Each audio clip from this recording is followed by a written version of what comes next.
ഇന്നത്തെ സുവിശേഷം എസെക്കിയേൽ 47-ാം അധ്യായം. കർത്താവ് പറയുന്നു, ദേശത്തിൻ്റെ അതിരുകൾ ദൈവമായ കർത്താവ് അരുളിച്ചെയ്യുന്നു, ഇസ്രായേലിൻ്റെ 12 ഗോത്രങ്ങൾക്കിടയിൽ നീ ദേശം വിഭജിക്കുന്നത് ഇപ്രകാരമായിരിക്കണം. ജോസഫിന് 2 പങ്കുണ്ടായിരിക്കണം. നിങ്ങളത് തുല്യമായി വേണം ഭാഗിക്കാൻ. ഈ ദേശം നിങ്ങളുടെ പിതാക്കന്മാർക്ക് കൊടുക്കുമെന്ന് ഞാൻ ശപഥം ചെയ്തു.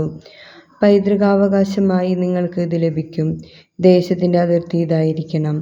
വടക്കോട്ട് മഹാസമുദ്രം മുതൽ ഹെത്ലോൻ വഴി ഹമാത്തിൻ്റെ അതിർത്തി വരെ, അവിടെ നിന്ന് സെദാദ്, ബറോത്ത, ദമാസ്കസിൻ്റെ ഹമാത്തിൻ്റെയും ഇടയ്ക്കുള്ള അതിർത്തിയിൽ സ്ഥിതി ചെയ്യുന്ന സിബ്രായിം, ഹൗറാൻ്റെ അതിർത്തിയിലുള്ള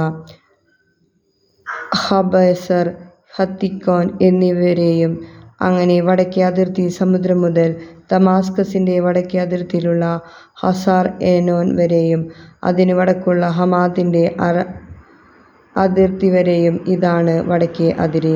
കിഴക്കേ അതിർത്തി ദമാസ്കസിൻ്റെയും ഹൗറിൻ്റെയും ഇടയ്ക്കുള്ള ഹസാർ ഏനോൻ മുതൽ ഇസ്രായേൽ ദേശത്തിനും ഗിലെയാദിനും ഇടയ്ക്ക് ജോർദാൻ വഴി കിഴക്കേ കടലും താമറും വരെയും. ഇതായിരിക്കണം കിഴക്കേ അതിര്. നമ്മുടെ കർത്താവായ ഈശോ മിശിഹായ്ക്ക് സ്തുതി.